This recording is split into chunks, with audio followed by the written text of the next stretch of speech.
For as long as I have a memory, my mother has woken me up at exactly 3 a.m. every single night of my life. There was never an alarm clock involved, no jarring noises from the street, no sudden clap of thunder. There was only the sound of my bedroom door, a soft, tired creak of old wood that I knew better than my own heartbeat. In that sliver of an opening, her silhouette would form, a familiar shape standing against the faint, hazy glow of the hallway light. She would take 3 silent steps into my room, a ghost in a nightgown, and lean over my bed. Her presence was always accompanied by the clean, gentle scent of the lavender hand soap she used. She would pause for a moment, her shadow falling over me, and then she would whisper the same 3 words she had whispered for thousands of nights. "I love you." Then, just as quietly and as carefully as she arrived, she'd retreat, pulling the door behind her until it made a soft, final click. For more than 20 years, I had processed this nightly event as nothing more than a peculiar, if not slightly obsessive, habit of hers. A strange, but ultimately sweet, expression of a mother's love. I had built my understanding of her and of our lives in this house around the simple logic of that ritual. It was weird, but it was ours. It was safe, until last night. Last night, for the first time in over 2 decades, she added a 4th word. A single, desperate word that was so sharp with panic, it didn't feel like it came from her at all. A word that took the comfortable, predictable ritual we had shared for a lifetime and shattered it into a million pieces of ice-cold terror. Hurry. To truly understand the profound, bone-deep terror that one simple word ignited in me, you have to understand the ritual itself. You have to understand that it wasn't just a habit. It was a fundamental law of my universe. The sun didn't rise without my mother's visit. Seasons changed, friends came and went, schools were switched, and I grew from a small boy into a man. But the 3, a mezit, was the one unshakable constant. It was the architectural foundation of my life, a promise kept every single night without fail. My earliest memories are not of my first day of school or learning to ride a bike. They are of her, being there in the suffocating darkness of early childhood, a guardian against the things that lurked in the closets of a young boy's imagination. I can still feel the cheap molded plastic of the race car bed I had when I was 5. I can still see the constellations of glow-in-the-dark stars I'd stuck to the ceiling, their artificial green light a pale imitation of the real thing. I'd be lost in some nonsensical dream, and then a shift in the atmosphere of the room would pull me towards consciousness. The click of the door latch, the whisper of her slippers on the carpet, the smell of lavender and clean linen. Her hand, always so soft, would brush the hair from my forehead. "I love you," she'd breathe, her voice a soft, melodic hum in the dead, absolute quiet of our sleeping house. As a little kid, I didn't just accept it, I cherished it. It felt like our secret, a special pact of love that existed outside the normal rules of day and night. My dad was, and still is, a notoriously heavy sleeper. He could sleep through a marching band in the living room. He never knew about these visits. He was part of the daylight world, but the 3 a.m. world belonged only to my mom and me. It was an exclusive club, and membership made me feel chosen, protected. Sometimes I'd be just awake enough to register her words, and I'd slur a sleepy response back into my pillow. "Love you too, Mom." In the gloom, I could always make out the small, impossibly relieved smile that would form on her face. It was a look of pure contentment, of a mission accomplished. She would leave, and I would drift back to sleep, swaddled in the certainty that I was the most loved boy in the entire world. Of course, that feeling didn't last forever. As I grew, the secret club started to feel more like a mandatory, inconvenient meeting. During my middle school years, the ritual became just plain annoying. It wasn't a comfort. It was an interruption. It would yank me out of a deep, much-needed sleep, leaving me feeling groggy, disoriented, and angry. I began to see it as a violation, a bizarre act of parental overreach that served no purpose but to ruin my night. I started complaining, my voice cracking with pubescent indignation over bowls of cereal in the morning. "Mom, why do you do that?" I'd grumble, stabbing at my Cheerios. "You always wake me up. I have a test tomorrow. I need to sleep." She would always react the same way. She wouldn't get defensive or offer a logical reason. She would just give me this fragile, sad little smile. A smile that seemed to carry a weight I couldn't comprehend. She'd reach across the table and ruffle my hair, her touch a strange mixture of affection and apology. "I just need to make sure you're okay, honey," she'd say, her voice barely above a whisper. A mother worries. My dad, hidden behind the fortress of his morning newspaper, would invariably chuckle. It was a warm, dismissive sound. "Your mother's an industrial-grade worrier, kiddo," he'd say, folding the paper down to give me a wink. "Best in the business. She's got a black belt in worrying." He always framed it as a charming, harmless quirk, an endearing side effect of her overprotective nature. He packaged her behavior into a funny little anecdote that we could all smile at. And for years, that's precisely how I saw it too. It was just Mom being Mom. It was weird, but it was her kind of weird. That explanation held until I was a teenager, when my need for sleep was eclipsed only by my desperate, all-consuming need for privacy. The gentle creak of the door at 3 a.m. was no longer a simple irritation. It felt like a full-blown invasion. It was an intrusion into my space, my thoughts, my dreams. My bedroom was my sovereign nation, and my mother was staging a nightly, unsanctioned border crossing. I decided I had to do something. So one night, fueled by teenage defiance, I wedged my heavy wooden desk chair under the doorknob. The fit was snug and secure. I got back into bed, my heart thumping with a mix of fear and exhilaration. I felt like a revolutionary. At exactly 3 a.m., I heard the doorknob jiggle. Once, twice, then silence. I held my breath, a triumphant grin spreading across my face in the darkness. I had won. I had finally won. I closed my eyes, savoring the victory and the uninterrupted sleep that was sure to follow.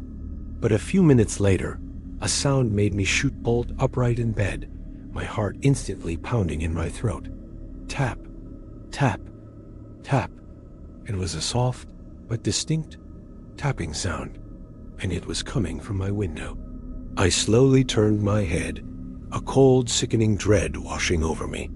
There, standing on the lawn 2 floors below, was my mother.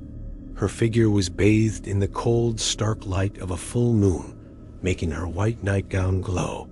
Her face, tilted up towards me, was a bleached-out photograph of a scream. Her hand was pressed to her mouth, and her eyes were wide with a kind of primal terror I had never seen on any human being. She wasn't angry or disappointed. She looked like she was watching me die. The sight was so deeply unsettling, so fundamentally wrong, that I scrambled out of bed, my hands trembling, and yanked the chair away from the door. I never blocked it again. The nightly ritual continued, but now it was tainted with the memory of that horrifying vision. I had learned a crucial lesson that night. Her need to get into my room was not a desire. It was a compulsion, and it was driven by a fear so powerful it could drive her out into the cold moonlight, staring up at my window in utter desperation. I tried to explain it away, to myself and to my friends. I constructed a narrative that could almost make sense. She's probably an insomniac, I'd tell my friend Mark as we hung out in my basement. She just wanders the house at night, and checking on me is part of her routine. I even came up with a joke to mask how much it was starting to unnerve me. She's a helicopter parent, but like a nocturnal one, I'd say with a forced laugh. My friends would laugh, offer their own mundane theories, sleepwalking, anxiety, obsessive-compulsive disorder, but the joke never landed right for me. It felt hollow, a flimsy shield against a truth I was too scared to face. There was a precision to the ritual that defied randomness. It was always 3 a.m., not 2:58, not 3:04. It was exactly 3 a.m., on the dot. I knew because the first thing I did every time she woke me was glance at my alarm clock, and the glowing red numbers would burn into my retinas. 3 o'clock. It was an appointment, an unmissable nightly appointment. Once the incident with the chair cracked the foundation of my denial, I started to notice other things. Other weird, unsettling details I had previously filed away under the mom is weird category. I noticed the way her eyes would move when she entered the room. It wasn't a loving gaze that landed on me. It was a search. Her eyes would dart around the darkest corners of my room in a rapid, methodical sweep, from the deep shadows of my closet to the black rectangle of the window to the dark, dusty space under my bed. It was a security check, a perimeter sweep, and only after it was complete would her eyes settle on me. I noticed a subtle change in her tone. Sometimes her "I love you" sounded less like a statement and more like a question, as if she were waiting for a response that would confirm something critically important. And then there was the sigh.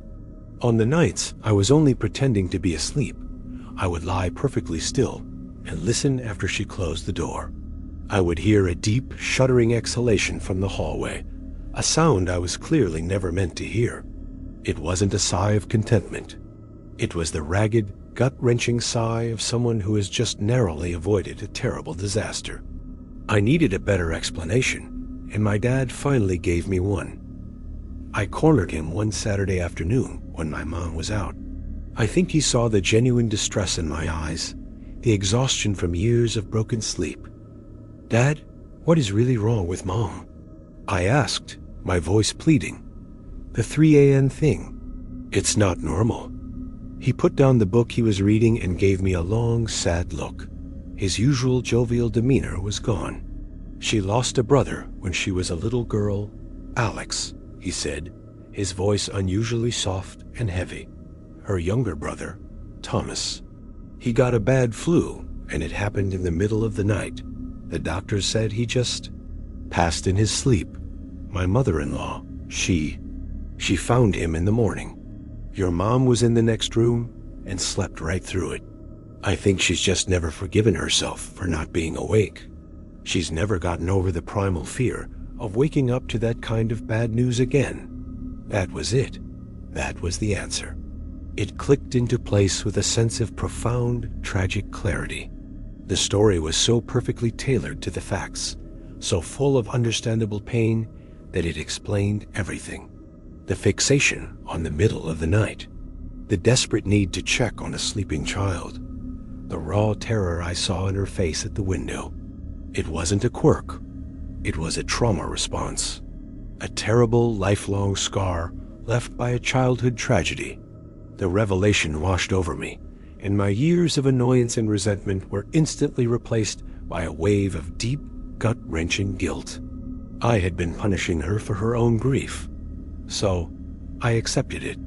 I accepted the nightly wake-up call as the terrible personal price of a mother's love, a love that had been horribly warped by loss. I let the ritual become our new normal, a shared, unspoken acknowledgement of her pain. I'd wake up, hear the 3 familiar words, and drift back to sleep, feeling pity and a renewed sense of love for the woman who fought a ghost every single night. It was our routine. It was our sad, broken, but understandable life. And then, last night, she leaned over me in the darkness, the scent of lavender filling the air, and she whispered, "I love you," just as she always had.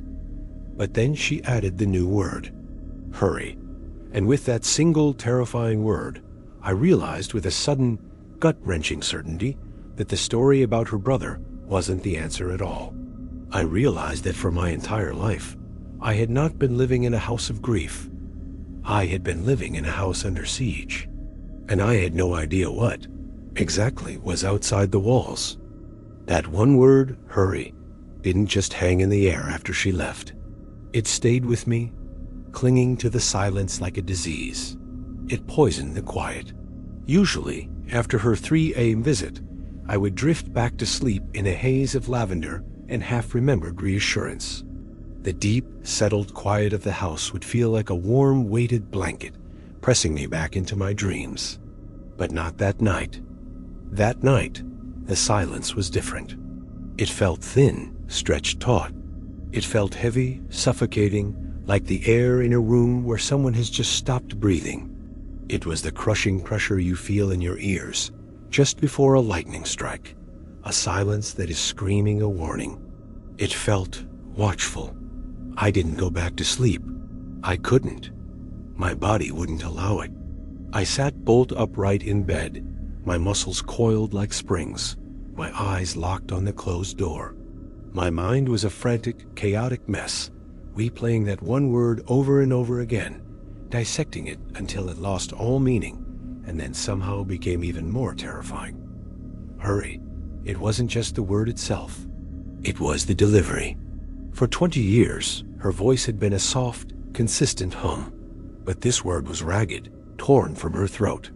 It was the sound of pure, undiluted panic, a sound I had never heard from her before.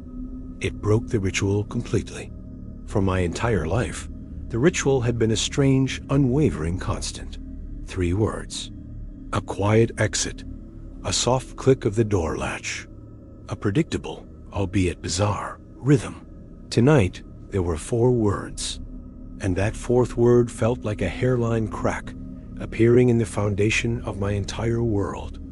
A crack that threatened to bring the whole structure of my reality crashing down around me. Hurry where? Hurry why?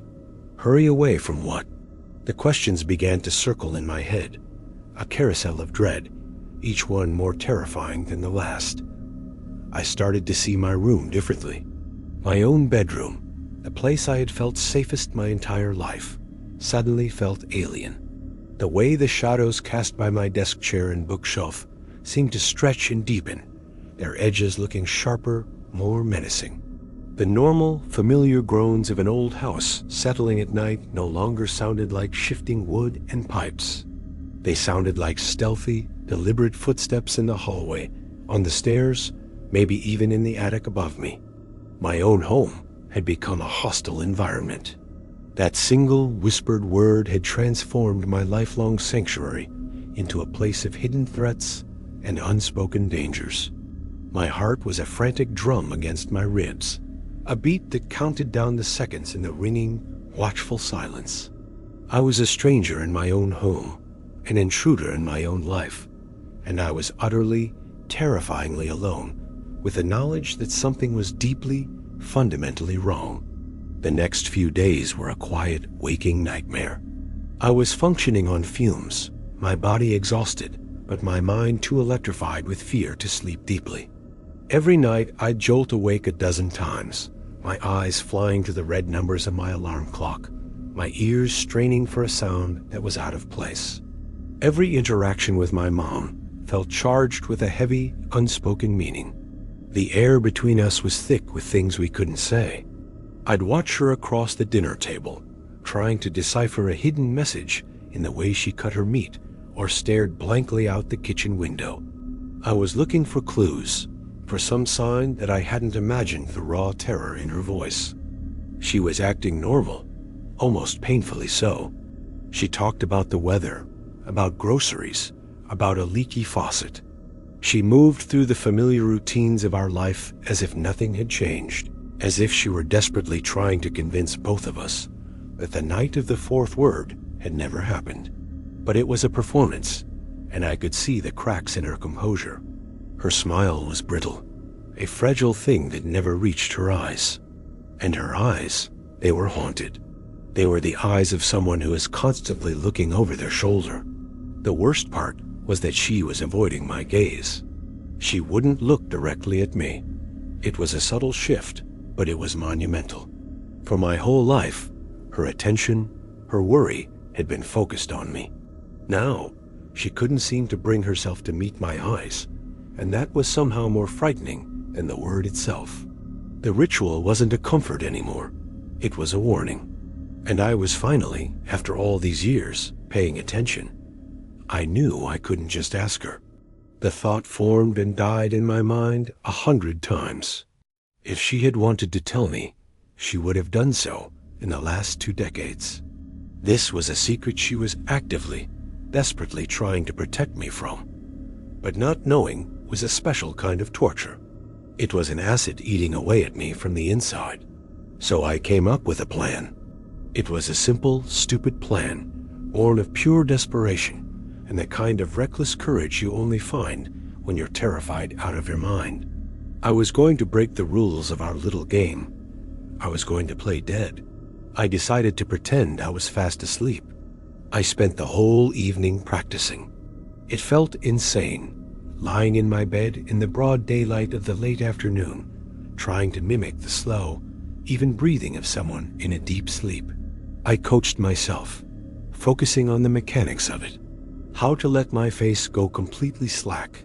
How to let my limbs feel heavy and boneless. How to keep my eyelids from fluttering.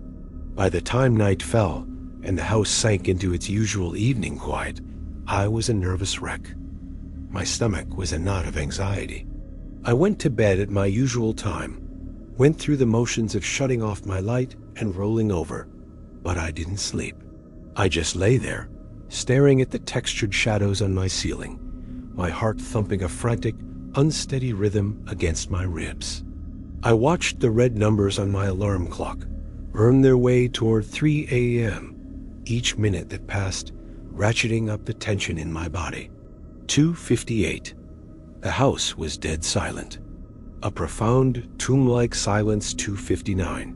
My own breathing sounded like a roar in my ears. I was sure she would hear it from the hallway, would know I was faking it. 3 o'clock. The doorknob turned with an almost imperceptible click, and the door creaked open, right on schedule. I squeezed my eyes shut, my entire body tensing up like a wire. I smelled it before I saw her, that familiar, clean scent of lavender hand soap. It always clung to her. I felt the slight shift in the air pressure as she moved into the room, displacing the stillness. Her silhouette blocked the faint, hazy light from the hallway, casting a deeper darkness over my bed. I lay there, a statue made of pure fear, my fake sleep a fragile shield. I waited for the 3 words, the familiar "I love you." That would signal the end of the nightly performance and release me from this self-imposed paralysis. But they didn't come. There was only silence. A thick, heavy, suffocating silence that pressed down on me, making it hard to breathe. It stretched on for what felt like an eternity, a solid, tangible thing. I could feel her eyes on me. I could feel her gaze scanning my face, and every instinct in my body screamed at me to open my eyes, to just sit up and shatter this unbearable tension.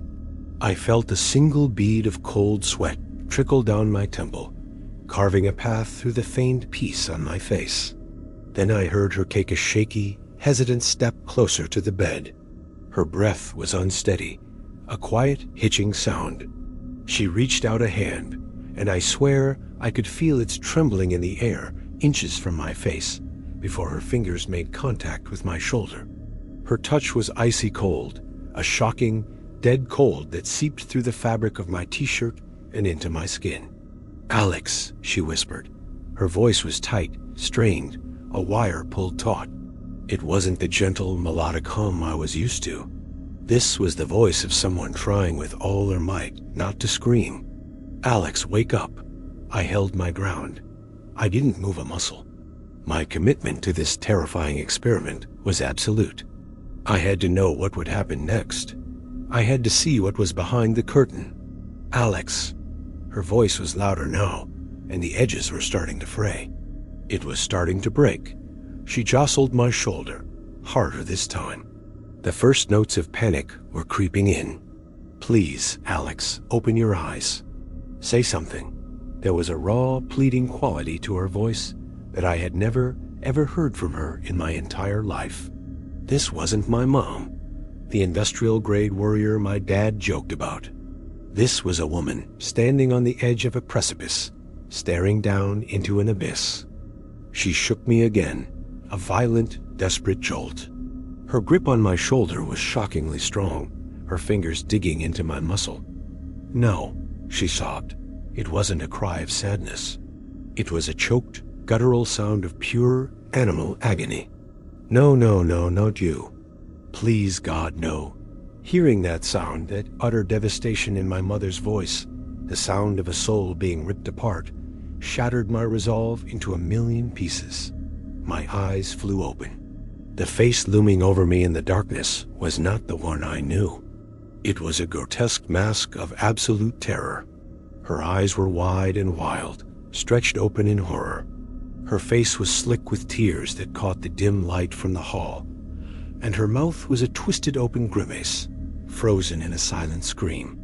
It was the most terrifying thing I had ever seen. The instant she saw my eyes were open, that awful mask of horror crumbled, and a tidal wave of relief, so powerful it was almost violent, washed over her features. She didn't just look relieved. She looked like someone who had been pulled from a wreckage, like a condemned prisoner who had just received a pardon. She looked saved. She collapsed onto the edge of my bed, all her strength gone in an instant. She pulled me into a fierce, crushing hug, her arms like steel bands around me, rocking me back and forth like I was a little boy again. Her whole body was shaking uncontrollably, racked with tremors she couldn't contain. "Oh, thank God," she sobbed into my hair, her voice muffled and thick with tears. "Thank God. I thought it got you." The hug was so tight it hurt, but I didn't care. Her terror was a living thing, and it had just been transferred directly into me. I managed to choke out, my voice a hoarse, unfamiliar croak. "What got me?" "Mom, what is going on? What are you talking about?" She pulled away, wiping frantically at her tears with the back of her hand, as if trying to erase the evidence of her breakdown. She took a few deep, shuddering breaths, visibly trying to piece herself back together, trying to put the mask of normalcy back on her face. "Nothing, honey. Nothing. You were sleeping so deeply. I had a bad dream." She forced a weak, watery smile that didn't come close to reaching her terrified eyes. "I love you." But the words felt hollow now, a desperate, reflexive gesture. This wasn't the ritual. This was a panicked confirmation that I was still there, still alive, still. "Emmy," before I could ask another question, she practically scrambled from the room. The door clicked shut, leaving me alone in the oppressive dark, with the ghost of her terror still hanging in the air like a foul odor. That was the first real crack. After that, my reality started to splinter. I began to notice things I had spent my whole life subconsciously ignoring, details my brain had filed away as unimportant, but now screamed with significance. It started with a sound, a faint scratching. I'd heard it before, on and off for years, but I'd always dismissed it. It was squirrels on the roof, or the branches of the old oak tree scraping against the siding in the wind. That's what I told myself. That's what my dad always said it was. But now I listened with a new sixth sense of dread. The scratching was only ever at night, usually in the hour leading up to 3 a.m, as I lay there, listening with an intensity that made my ears ache. I realized it didn't sound like branches at all. It was rhythmic, deliberate. Scrape, scrape, scrape. It was a focused, methodical sound, like a long, sharp fingernail being dragged slowly and deliberately across a wooden board. It always came from the wall with my bedroom window, and the moment my mom's visit was over, the very second my door clicked shut and she was gone, it would stop, every single time. The silence that followed was more unnerving than the sound itself. Then there was the cold. Our house was old and drafty, but this was different. This wasn't a draft. It was a specific, localized patch of intense cold. It was concentrated right by the window where the scratching came from. Even on warm summer nights, when the rest of the house was stuffy and humid, the air in that one corner of my room was frigid. It was a pocket of deep, biting winter that felt unnatural and fundamentally wrong. I could walk through it and feel goosebumps erupt all over my skin, the hair on my arms standing on end. It felt like walking through a ghost. My mom must have noticed it too. One night, a few days after my failed experiment, her door creaked open at 3 a.m. night. She stood in the doorway for almost a full minute, her body rigid. She wasn't looking at me. She was staring at that exact corner of my room with an expression of pure, unadulterated hatred on her face. The shadows came next. At first, I thought my tired, sleep-deprived eyes were playing tricks on me. I'd be reading in bed, and I'd catch a flicker of movement out of the corner of my eye. A sliver of motion in the dark hallway just outside my partially open door. I'd look up, my heart leaping into my throat, and there would be nothing there. Just the familiar wallpaper and the dim light. But it kept happening, night after night. It began to take on a specific shape, if only for a split second. It was a tall, impossibly thin shape, like a person who had been stretched on a rack. A long, dark slash against the floral wallpaper, something that seemed to be leaning against the far wall of the hall, only to vanish the instant I tried to look at it directly. It was like the darkness itself was alive and peeking at me, curious. I told myself I was just being paranoid, that chronic lack of sleep was making me hallucinate. But every time I thought I saw it, the cold spot in my room seemed to drop another few degrees, the chill seeping further into the room like a stain. My mother, in the meantime, was visibly falling apart right before my eyes. She looked like a soldier in a long, grueling war I couldn't see. Dark, bruised circles bloomed under her eyes against her pale skin. She lost weight she couldn't afford to lose, and her skin seemed almost translucent. She moved through the house like a ghost, starting at every creak of the floorboards, her hands constantly trembling. Her nightly visits became faster, more frantic. Her I love yous were no longer soft whispers. They were urgent, strained pleas, as if she was firing protective wards at some unseen enemy before fleeing back to the relative safety of the lit hallway. Some nights, she'd add other fragments, frantic whispers I could barely make out. "Keep a light on," she'd mutter as she was backing out of the room. Another night, it was, "Don't listen if it calls." It was the last one that landed with a punch of pure ice to my gut. It was a few nights later, her whisper more ragged than ever. "It knows your name now." That whisper terrified me more than anything else combined, because it meant the thing outside, the source of the scratching and the cold, was learning. It was adapting. It was evolving. A few nights later, I found out exactly what she meant. I was lying in bed, my body rigid with fear, waiting for the clock to hit 3. And then I heard it.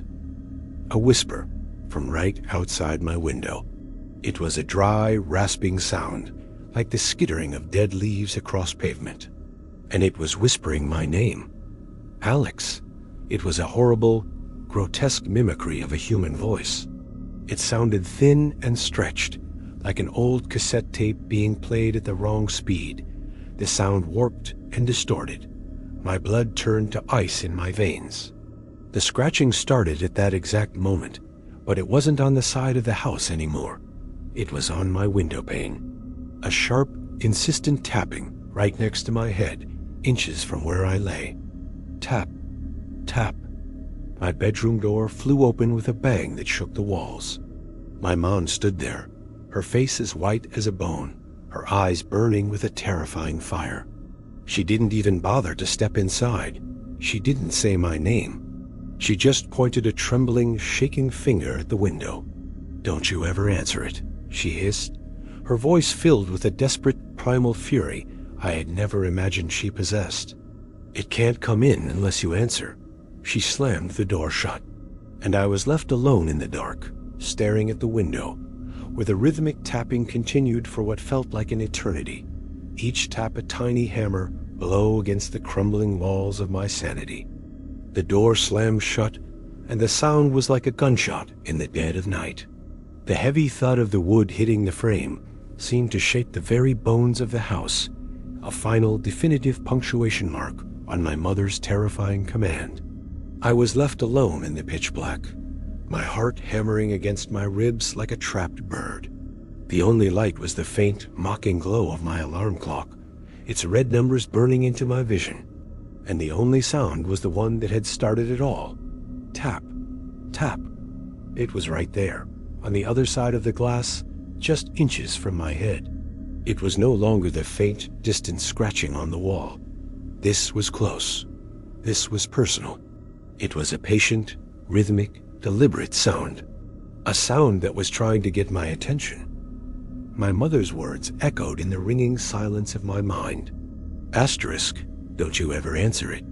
It can't come in unless you answer. Asterisk, her voice had been stripped of all warmth, all familiarity.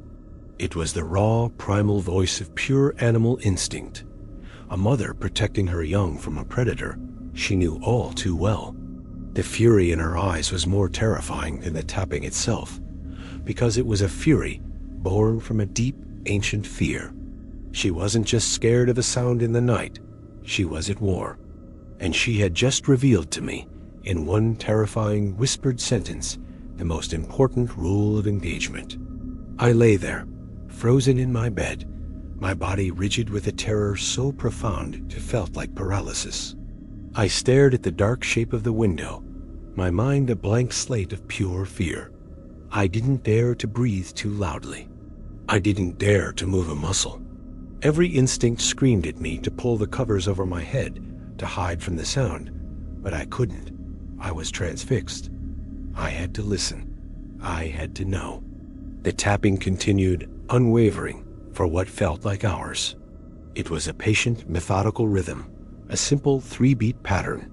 Tap, tap, tap, a pause. Tap, tap. It was like a knock on a door, but a door made of fragile, transparent glass. A door that separated my world from something else. And as I listened, a new, horrifying realization began to dawn on me. The tapping wasn't random. It wasn't just a noise. It was a question. It was asking for permission. My mother's warning wasn't just a frantic outburst. It was a fundamental law of this nightmare. It can't come in unless you answer. And what was a voice if not an answer? What was a scream? What was a cry for help? The thing outside was waiting for me to make a sound, to acknowledge it, to invite it into my world. The silence was my only shield. My paralysis was my only defense. I had to become a statue.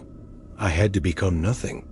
I don't know how long I lay there, listening to that horrifying, patient tapping. It could have been 10 minutes, or it could have been an hour. Time had lost all meaning. The world had shrunk to the space between me and that window pane. And then, as suddenly as it began, it stopped. The silence that rushed in to fill the void was somehow worse. It was a heavy, watchful silence, filled with the ghost of that sound. I was still alone, but now I knew, with absolute certainty, that something was listening on the other side of that silence, waiting for me to make a mistake. Sleep was no longer an option. It was a luxury I could no longer afford. The rest of the night was a long, slow torture of waiting for the sun to rise. I sat up in my bed, my back pressed against the headboard, my eyes locked on the window, watching the blackness slowly fade to gray, then to a pale, sickly blue. The first rays of dawn felt like a rescue. The familiar shapes of my room, my desk, my bookshelf, slowly emerged from the shadows, and for a moment, just a moment, it felt like it had all been a terrible, vivid nightmare. But the cold spot in the corner was still there, a pocket of unnatural winter in the warm morning air, and the memory of my mother's face, twisted in a mask of primal fury, was burned into my mind. I knew I couldn't live like this. I couldn't spend the rest of my life trapped in a silent, waking nightmare, waiting for a sound at my window. I needed answers, and there was only one person who had them. I waited until I heard her moving around downstairs, the familiar sounds of her morning routine, the clink of a coffee mug, the rush of water in the sink. The sounds were so normal, so mundane, that they felt like a lie.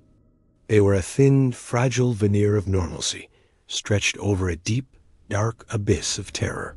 I swung my legs out of bed, my muscles stiff and sore from the tension of the night. My feet were cold on the wooden floor as I walked out of my room and down the stairs. She was standing at the kitchen counter, her back to me, staring out the window into the backyard. Her shoulders were slumped, and she looked smaller than I had ever seen her before. She looked defeated.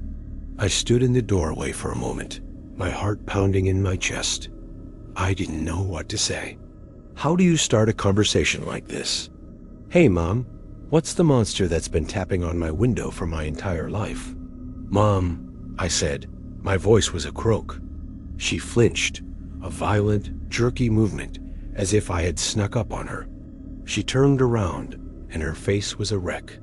The dark circles under her eyes were like bruises. Her skin was pale and waxy, and her eyes were red-rimmed and exhausted. She tried to smile, but it was a pathetic, broken thing that didn't even come close to reaching her eyes. "Alex," she said, her voice bright and brittle, a terrible imitation of her normal tone. "You're up early. Did you sleep well?" The question was so absurd, so completely divorced from the reality of what had happened just a few hours before, that for a second I was speechless. A bitter, hysterical laugh almost escaped my lips. "Sleep well?" I repeated, my voice shaking with a mixture of fear and anger. "Are you serious? Mom, what is going on? What was that last night? What is tapping on my window?" Her face shut down. The fragile mask of normalcy crumbled and was replaced by a cold, hard wall. Her eyes darted away from mine, refusing to meet my gaze. "I don't know what you're talking about," she said, her voice flat and emotionless.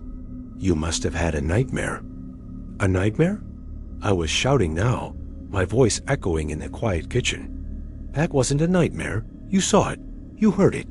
You told me not to answer it. You stood in my doorway, and you were terrified. Don't you dare lie to me. Not anymore." "Lower your voice," she hissed, her eyes flashing with a sudden, sharp anger. She glanced nervously at the ceiling, as if she was afraid of being overheard. "You'll wake the neighbors." "I don't care about the neighbors." I was pacing back and forth now, my hands clenched into fists. "I care about what is trying to get into my room every night. I care about why you've been lying to me my entire life. What is it, Mom? What can't come in unless I answer?" She just stood there, shaking her head, her lips pressed into a thin, white line. She looked like a cornered animal, her eyes wide with a desperate, hunted look. "You don't need to know," she whispered. "Knowing makes it worse. Knowing makes it stronger. You just need to do what I say. You need to be quiet. You need to keep the lights on, and you never, ever answer it. Do you understand me? I care about what is trying to get into my room every night. I care about why you've been lying to me my entire life. What is it, Mom? What can't come in unless I answer?" She just stood there, shaking her head, her lips pressed into a thin, white line. She looked like a cornered animal, her eyes wide with a desperate, hunted look. "You don't need to know," she whispered. "Knowing makes it worse. Knowing makes it stronger. You just need to do what I say. You need to be quiet. You need to keep the lights on, and you never, ever answer it. Do you understand me?"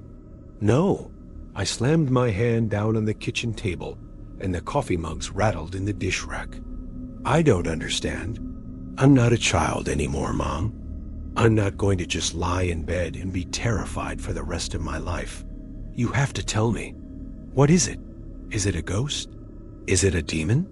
Is it some kind of curse?" I was just throwing words out there, desperate for anything, any kind of explanation that would make sense of the madness. But when I said the word curse, something flickered in her eyes. A tiny, almost imperceptible spark of recognition. I saw it, and I knew I was getting closer. "It's not a curse," she said, but her voice lacked conviction. She was lying, and she was a terrible liar. "It's nothing. It's just an old house. Old houses make noises. You're tired. You're not thinking straight." She was trying to gaslight me, to make me believe I was crazy. For my whole life, I would have believed her. I would have accepted her flimsy excuses and gone back to my room, filled with a vague, unsettling dread. But not anymore.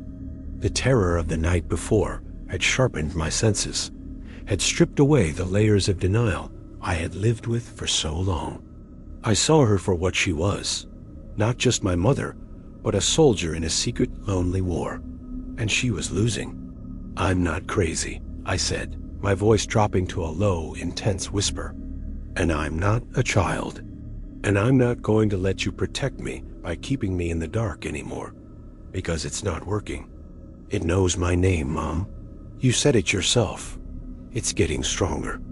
And if you won't tell me what it is, I will find out for myself." The look on her face at that moment was one of pure, unadulterated despair. It was the look of someone who had fought for 20 years to keep a terrible secret, only to see it all unravel in a single morning. She opened her mouth to say something, then closed it again. A single tear traced a path through the pale, tired landscape of her face. She just shook her head, turned her back on me, and stared out the window again, her body rigid and unmoving. The conversation was over. I felt a cold, hard knot of determination form in my stomach. She was right about one thing. Knowing might make it worse. But not knowing was a special kind of hell. It was a prison of fear and ignorance, and I was done being a prisoner in my own home. If she wouldn't give me the key, I would tear the whole house apart until I found it. My search began that afternoon. I didn't know what I was looking for. A clue, a hint, anything that would shed some light on the dark secret that had suffocated my family for as long as I could remember.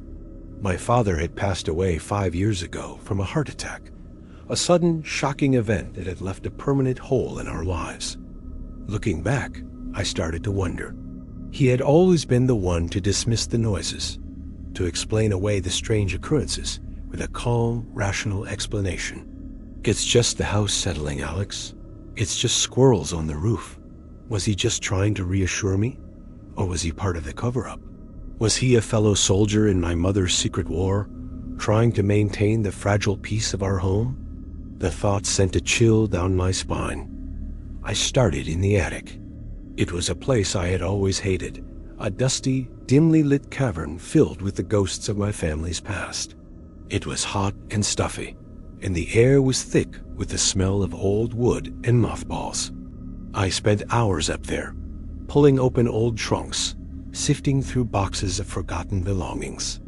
I found my old school projects, my father's collection of model airplanes, boxes of clothes that hadn't been worn in decades. It was a museum of a life that felt like a lie. Then, tucked away in a dark corner, behind a stack of my father's old college textbooks, I found it. It was a small wooden chest, bound with rusted iron straps. It was locked with a small tarnished brass padlock. My heart started to beat faster. This was it. I knew it. This was something that was meant to be hidden. I carried the chest down to my room, my hands trembling. The lock was old and flimsy.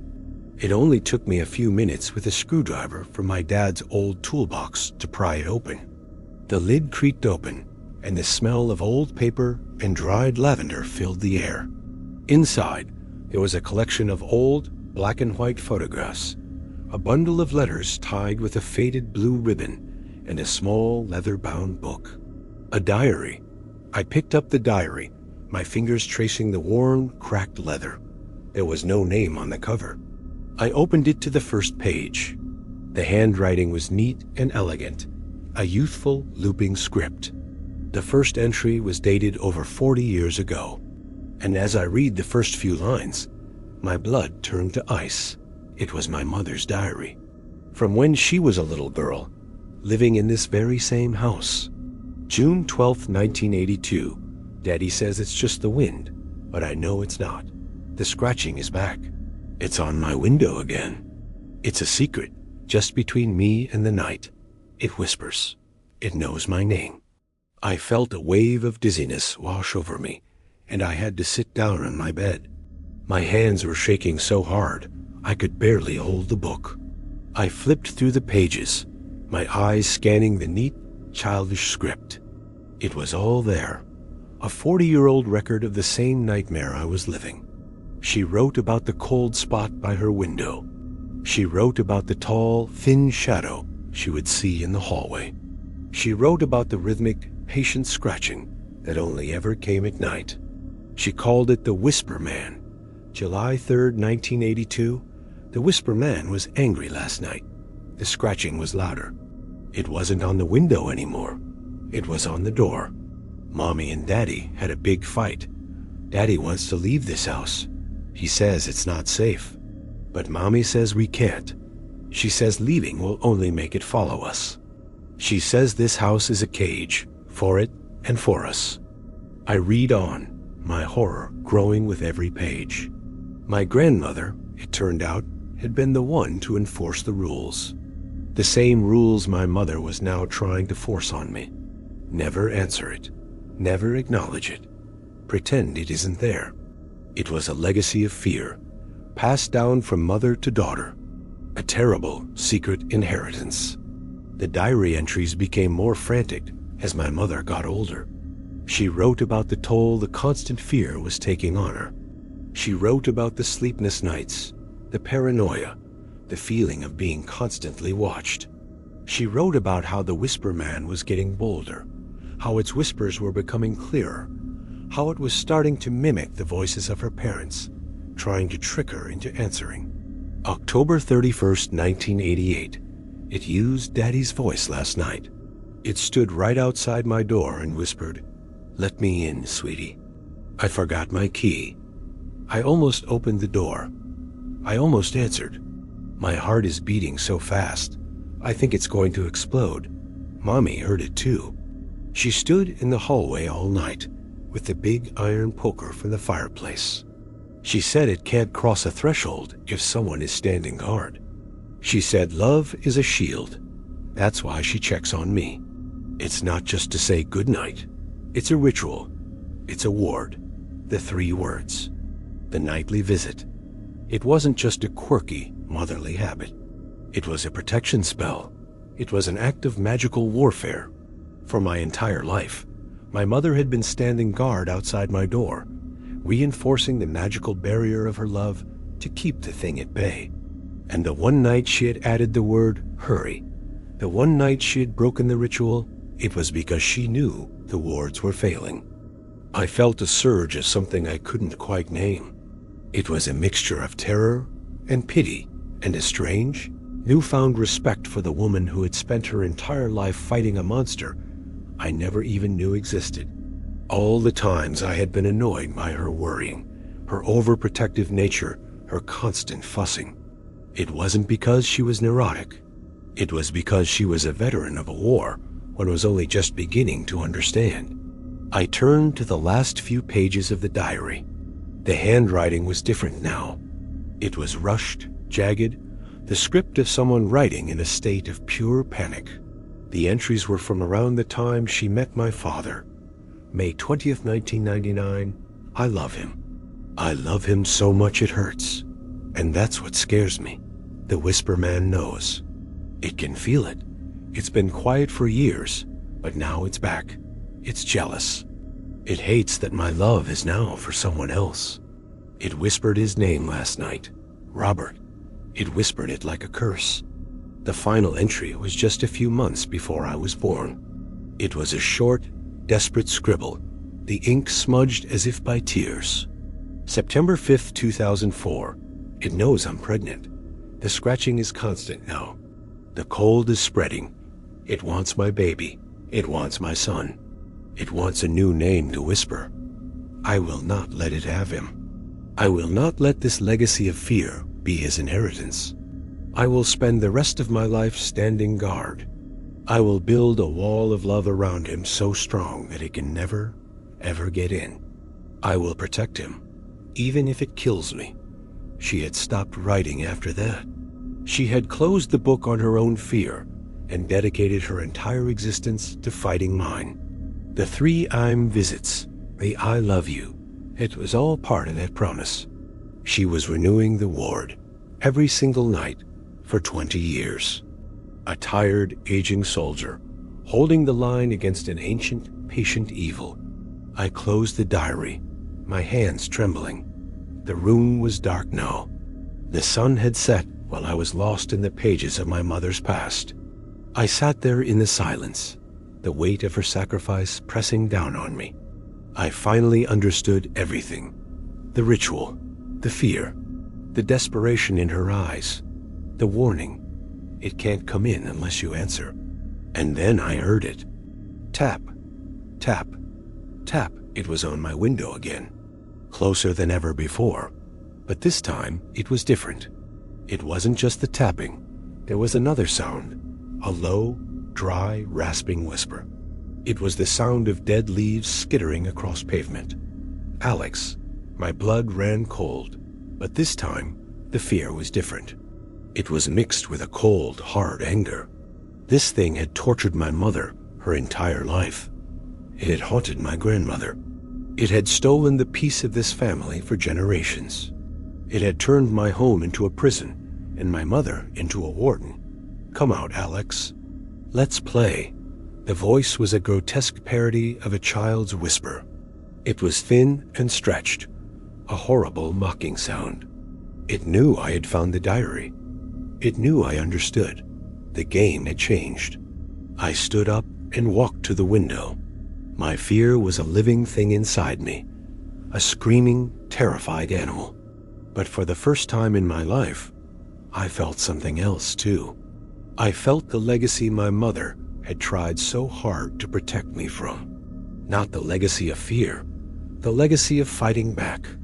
I looked at my own reflection in the dark glass. My face was pale, my eyes wide with the terror I had inherited. But behind the terror, there was a flicker of something else. A spark of defiance, a spark of my mother's fury. The tapping became more insistent, the whispering more seductive. It wanted me. It was hungry. It had been waiting for me my entire life.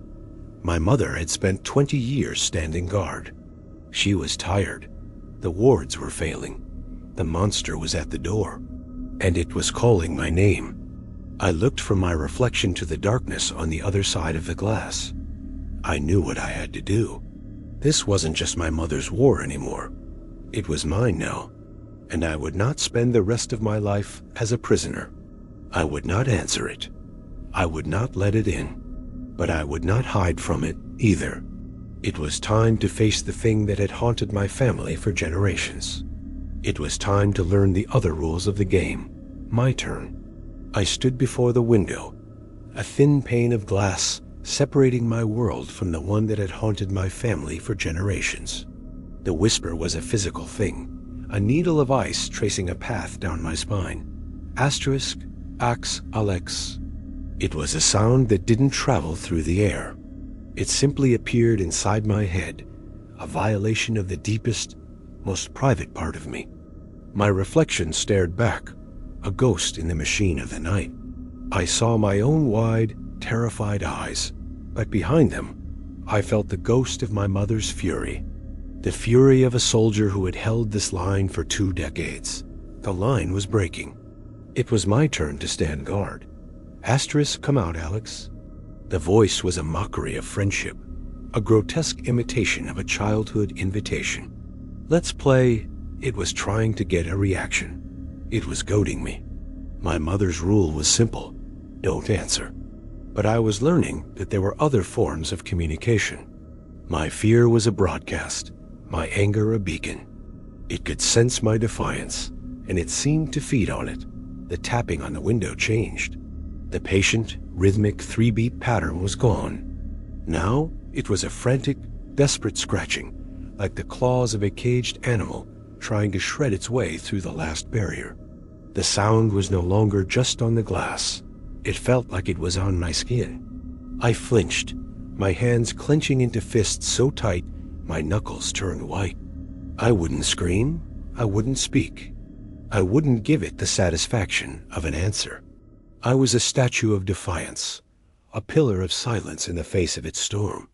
But I wouldn't hide. Hiding was what it wanted. Hiding meant I was still just a scared child, a prisoner in my own room. I had to show it that the game had changed.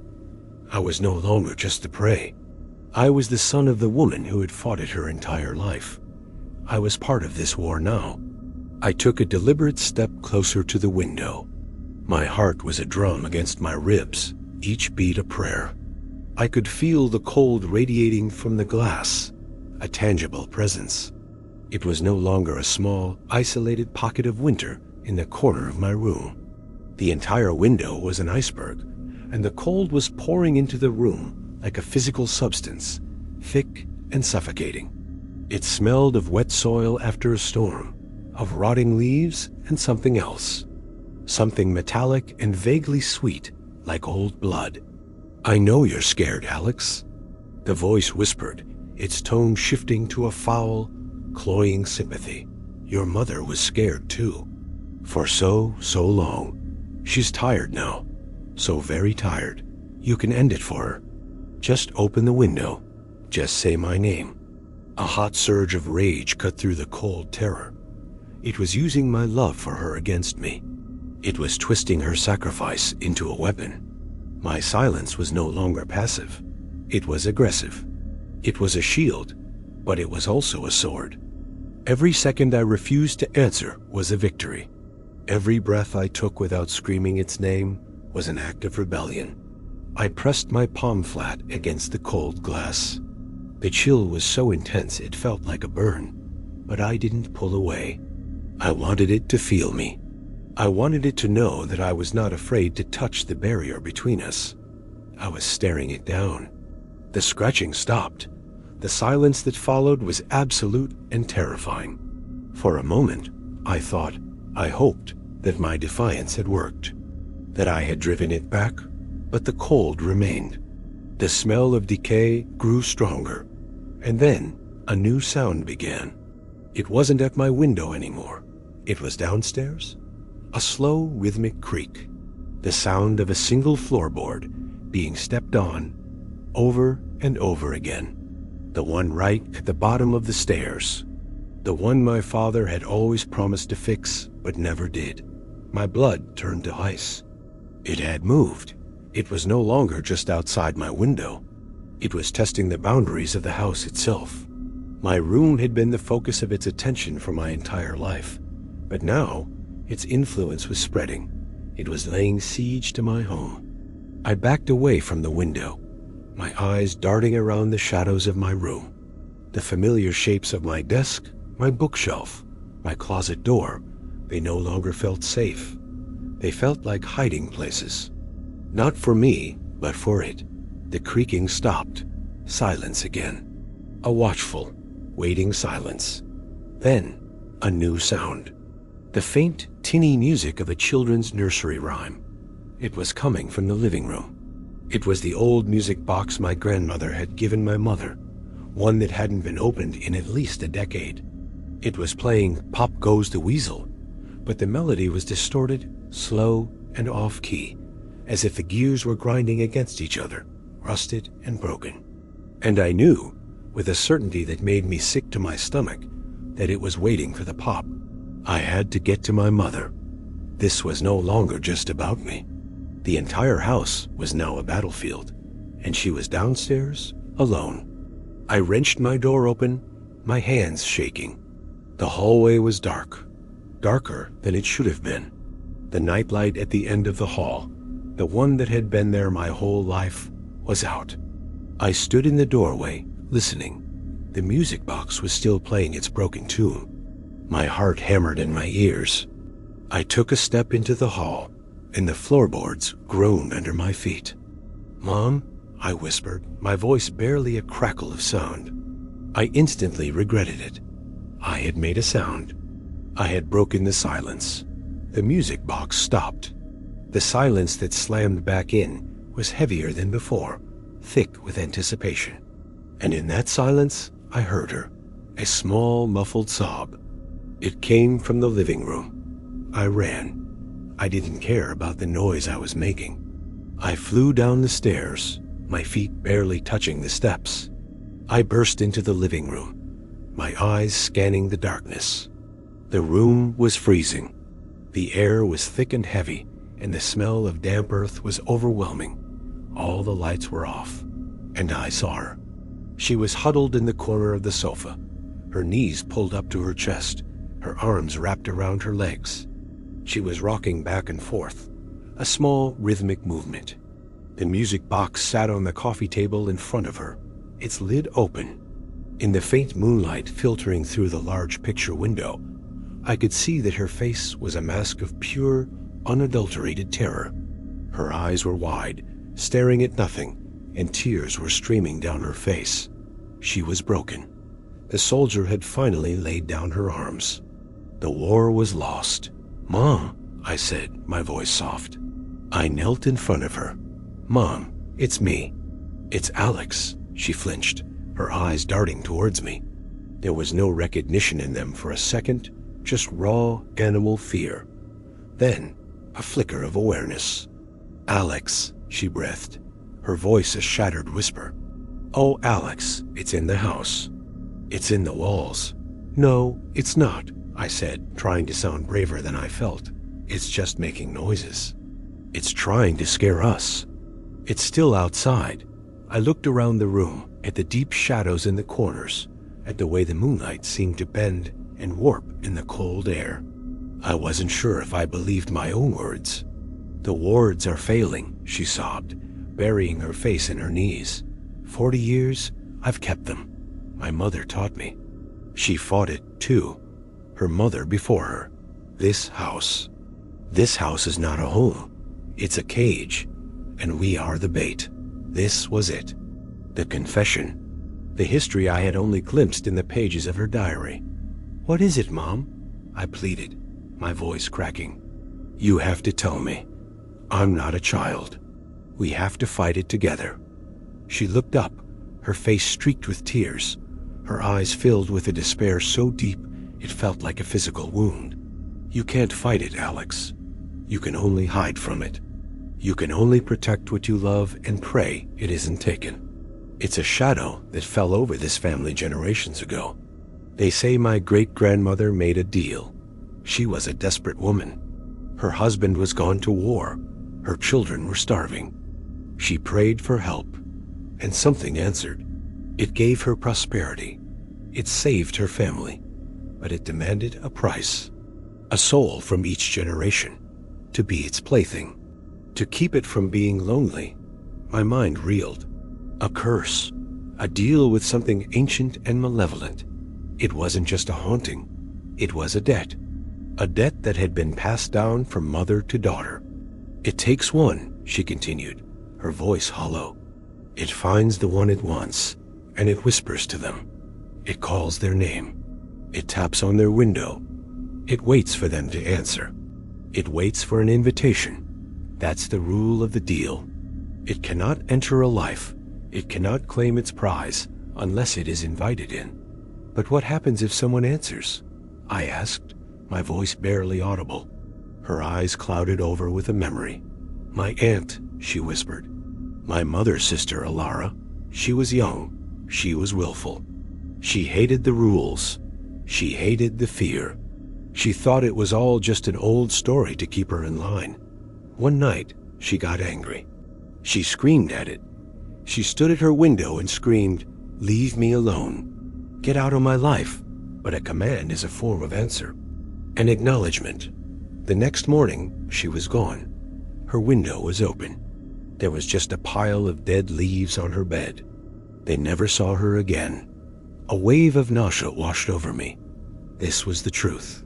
The horrifying, insane truth. My entire life had been a lie, a carefully constructed fortress of silence and love to keep me from the fate of a great-aunt I never knew. "The love is the ward," she explained, her gaze distant. "My mother said it's the only thing that confuses it. Love is a pure, selfless thing. A creature is pure selfishness. It is hunger. It is loneliness. Love creates a barrier it struggles to understand. The "I love you" every night. It wasn't just words, Alex. It was a ritual, reinforcing the walls. But I'm so tired. And my love for you, it's so big, so fierce. It's become a beacon for it. It hates the love. It wants to corrupt it. It wants to turn it into fear. She looked at me, her eyes pleading. You understand? The diary? You know it all now. There is no fighting this. There is only surviving. We have to be quiet. We have to wait for the sun. But the sun felt a million years away. The cold in the room was getting deeper. The shadows seemed to be coalescing. I could feel it gathering its strength, listening to every word we said. It was enjoying this. It was feeding on her despair, on my dawning horror. We can't just wait, I said, a new determination hardening inside me. You've been waiting your whole life. Look what it's done to you, to this family. No more. We can't let it win. It has already won, she whispered, a single tear tracing a path down her cheek. Can't you feel it? It's closer than it's ever been. It knows I'm weak. It knows the wards are paper thin. And that's when we heard it. It wasn't a whisper. It wasn't a tapping. It was a voice, my voice, but it was coming from outside, from the front yard. Mom, help me. My blood ran cold. It was a perfect imitation. Every inflection, every nuance of my voice, filled with pain and panic. My mother's head snapped up, her eyes wide with confusion and a surge of maternal terror that overrode everything else. Alex, she breathed, looking from me, kneeling in front of her, to the front door. Mom, don't, I said, grabbing her arm. Mom, it's a trick. I'm right here. Help. Mom, I'm hurt. I fell. Please open the door. My own voice cried from the darkness outside. It was a masterpiece of deception. It sounded like I was crying, my voice strained with agony. That's not me. I insisted, my grip tightening on her arm. Mom, look at me. It's a trick. It's the rule. You can't answer. But the decades of fear had frayed her sanity, and the primal instinct of a mother to protect her child was a force more powerful than any rule. Her face was a canvas of confusion and terror. She looked at me, her son, safe and sound in front of her. But the cries from outside were so real, so filled with pain. It was a choice her mind couldn't process. Mom, please, I begged, my voice breaking. It hurts. Mom, why won't you help me? My voice sobbed from the yard. That was the breaking point. The thought of her son, hurt and begging for her, was a key that unlocked every door, broke every rule. Her face crumbled. She tore her arm from my grasp, a wild, desperate strength in her movement. No, I screamed. But it was too late.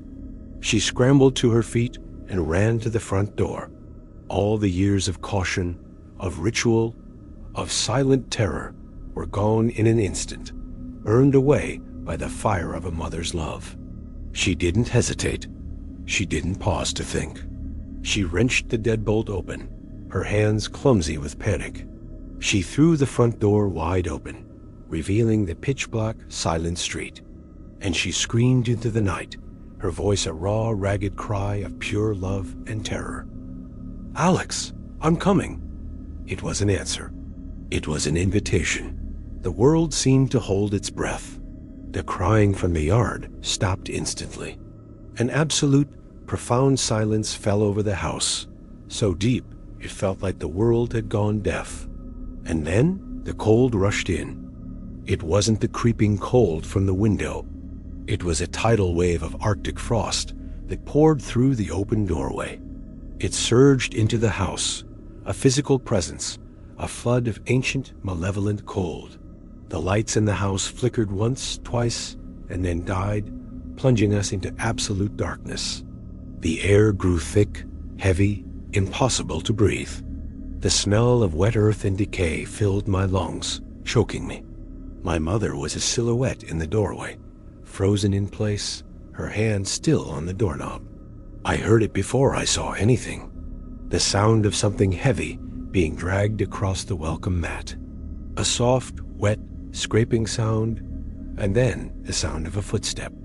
Not a human footstep. It was too slow, too heavy. The sound of something that did not belong in this world, stepping across the threshold of my home. My mother made a sound. It was not a scream. It was a small, choked gasp, the sound of a soul being extinguished. The sound of a soldier seeing the face of her enemy for the first time, after a lifetime of fighting it in the dark. And in that final, horrifying sound, I understood. The game was over. The rules no longer mattered. The night had come inside. Time itself seemed to break. The moment my mother screamed my name into the night, the world fractured. The crying from the yard didn't fade out. It was sliced off, as if a tape had been cut. The silence that crashed down was not empty. It was a solid thing, a physical weight that pressed on my eardrums and filled my lungs. And then came the cold. It was not the simple absence of heat. It was an active, aggressive presence, a flood of pure negation that poured through the open door. It was the cold of the deepest part of the ocean, the cold of space between stars, the cold of a tomb that had never seen the sun. It poured into our home, our sanctuary, and it pushed the warmth out, pushed the life out. I saw the air turn hazy, saw my own breath plume in front of my face, a tiny fleeting cloud of life in a world that was rapidly dying. The lights in the living room flickered, buzzed with a sound like a dying insect, and then surrendered, plunging us into a darkness that felt absolute. The moonlight that had filtered through the window before was gone, blotted out.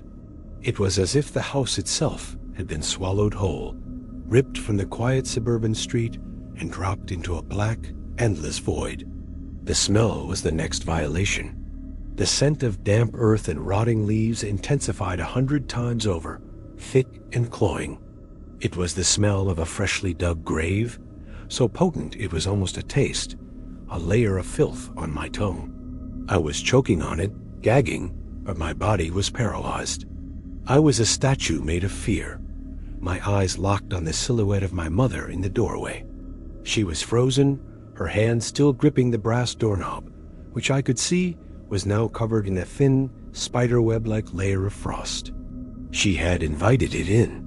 With the purest, most powerful love a person could feel, she had thrown open the gates.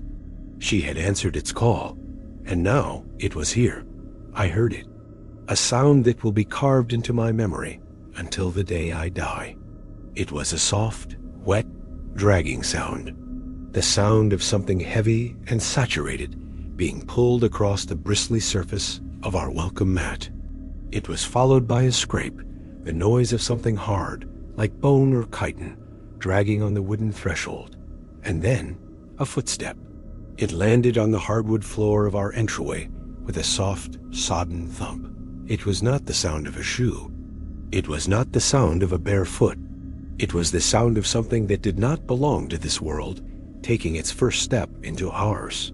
It was slow, measured, patient, the sound of an executioner entering a cell. My mother made a noise. It wasn't a scream or a cry. It was a tiny, choked gasp, a puff of air escaping lungs that were already crushed by the sheer wrongness of what she was seeing. It was the sound of a mind breaking, of a soul extinguishing. The soldier, the warrior who had held the line my entire life, had just looked her enemy in the face. And in that one tiny, hopeless sound, I knew the war was over. We had lost. The front door, which she had thrown open with such panicked force, began to swing shut.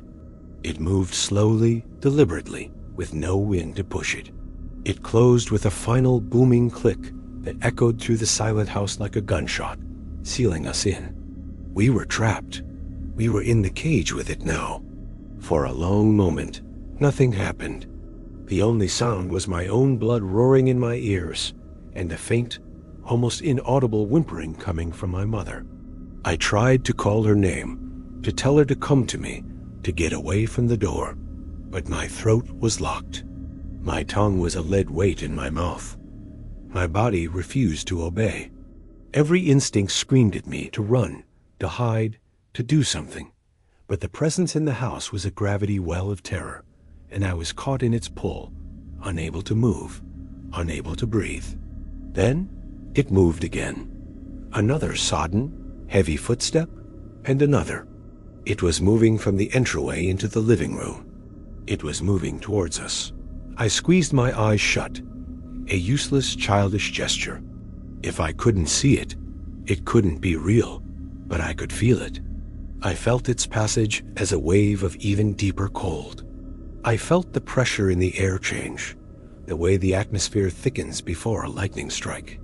The smell of decay and wet soil washed over me again, so strong I felt my stomach heave. I opened my eyes, forcing myself to look. I had to know, I had to see, but there was nothing to see. The darkness was total. It was a blanket of black, and my mother was just a slightly less black shape against it. I could see no monster, no form, no shadow. The creature was invisible, or perhaps it was the darkness itself. Its presence was defined only by the absence of everything else, the absence of light, of warmth, of hope. I heard my mother collapse. There was no cry, just the soft thud of her body hitting the floor, like a puppet whose strings had been cut. That sound broke my paralysis. A surge of adrenaline, of love for her, momentarily overrode the fear. "Mom!" The word was a strangled croak, but it was a sound, and in the crushing silence, it was a thunderclap. I scrambled forward on my hands and knees, my palms scraping against the wooden floor. The cold was intense, seeping through my clothes, chilling my skin. The floorboards were slick with a fine layer of condensation, or something worse. "Mom," I whispered again, crawling towards the space where she had been standing. My hand touched her arm. It was ice cold. Not the normal cold of a winter's day, but a deep, profound coldness that felt like it came from the bone. I shook her gently. "Mom, it's me. Talk to me." She didn't respond. I fumbled in the dark, my hands finding her face. Her eyes were open. I could feel it.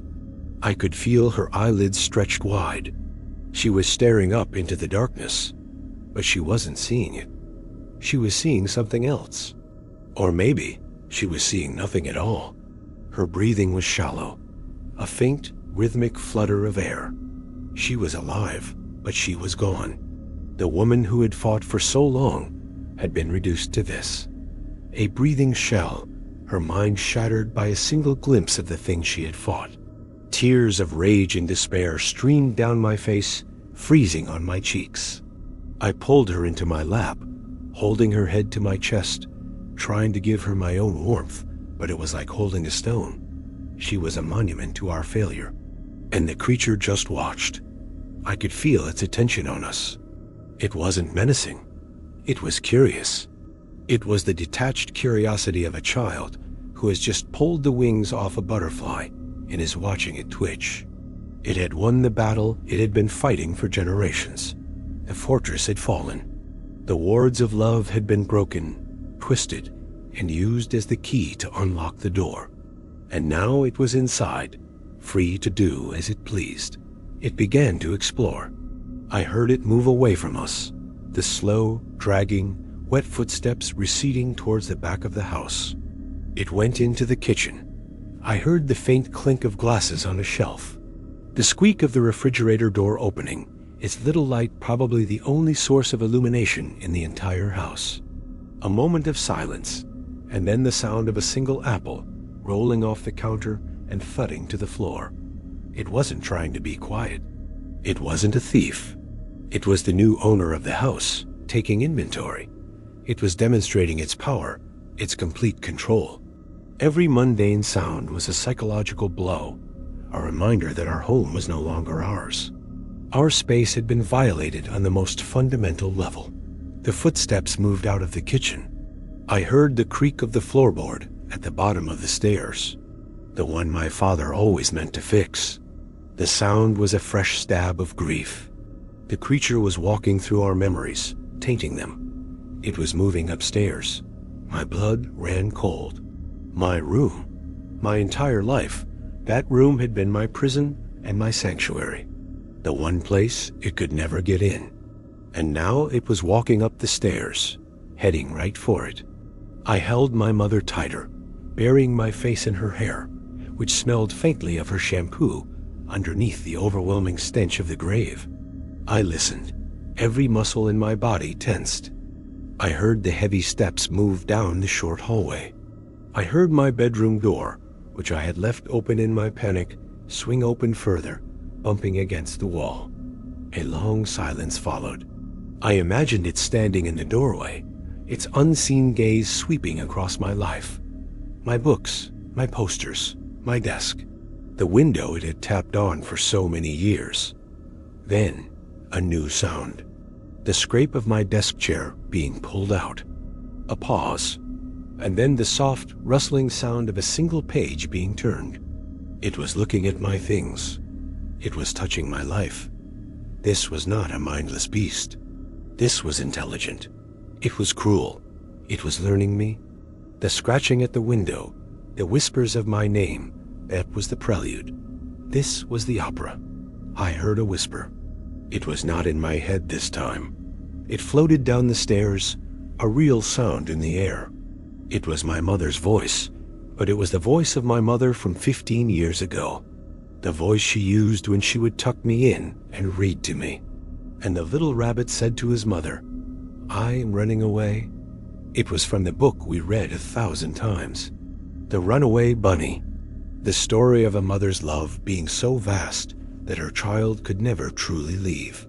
"If you run away," said his mother, "I will run after you. For you are my little bunny." The voice was a perfect imitation, filled with warmth and love. But hearing it now, in this house of cold and darkness, coming from the thing that had just broken my mother, was the cruelest torture I could imagine.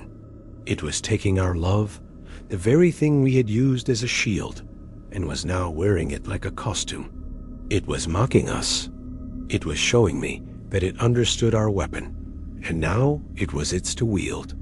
I stayed there, huddled on the floor, for what felt like an eternity.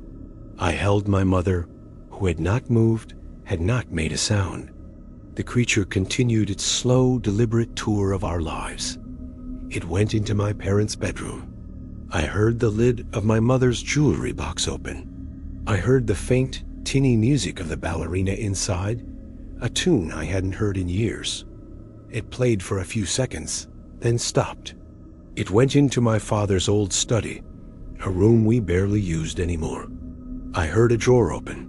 More silence. This was its game. This was the play it had invited me to. It wasn't about a quick kill.